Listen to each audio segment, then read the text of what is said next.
পররাষ্ট্র উপদেষ্টা তৌহিদ হোসেন বলেছেন, পৃথিবীর অন্য কোনো দেশের রাজনৈতিক দলগুলোর দুনিয়া জুড়ে শাখা নেই। এটি বিশ্বে বাংলাদেশের ভাবমূর্তি নষ্ট করছে উল্লেখ করে তিনি প্রবাসীদের বিএনপি আওয়ামী লীগে ভাগ না হয়ে স্থানীয় রাজনীতিতে যুক্ত হওয়ার আহ্বান জানান। রাজনীতিতে এক অনুষ্ঠানে গভর্নর জানান, পাচার হওয়া অর্থ ফেরত আনার চেষ্টা চলছে। পান্থ রহমান জানাচ্ছেন।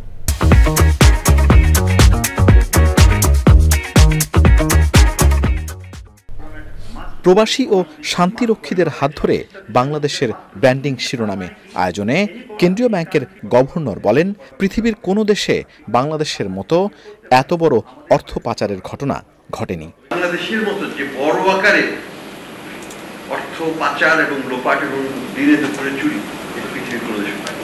হ্যাঁ, ওয়ান এর কথা আমরা শুনি মালয়েশিয়া থেকে, কয়েক বিলিয়ন, 2-3 বিলিয়ন ডলার। আমাদের এক চিটাগাং বেস্ট কোম্পানি তো আমাদের 20 বিলিয়ন ডলার। তো এগুলো তো অবিশ্বাস্য রকমের।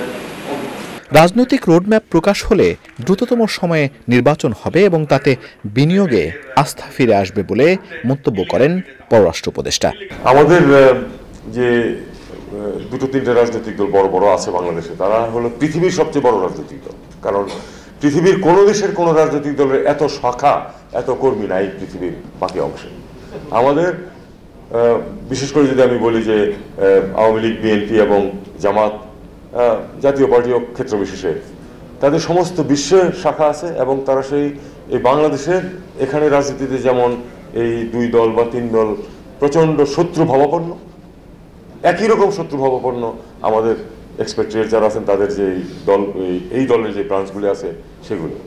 এরকম পৃথিবীর আর কোনো দেশের ক্ষেত্রে দেখেছেন আপনারা যে কেউ একজন এখান থেকে যায় আর তাকে ওই ডিম সরার জন্য বা তার বিরুদ্ধে স্লোগান দেওয়ার জন্য বিরাট সংখ্যক মানুষ দাঁড়িয়ে আছে। এটা আমাদের বিরাট ক্ষতি করছে আমাদের ইমেজের ক্ষেত্রে, আমাদের ব্র্যান্ডিং এর ক্ষেত্রে। বক্তারা আশা করেন, বিদেশে গিয়ে প্রবাসীরা শুধুই বাংলাদেশি হবেন, বিএনপি বা আওয়ামী লীগ নয়। পান্থ রহমান, চ্যানেল আই, ঢাকা।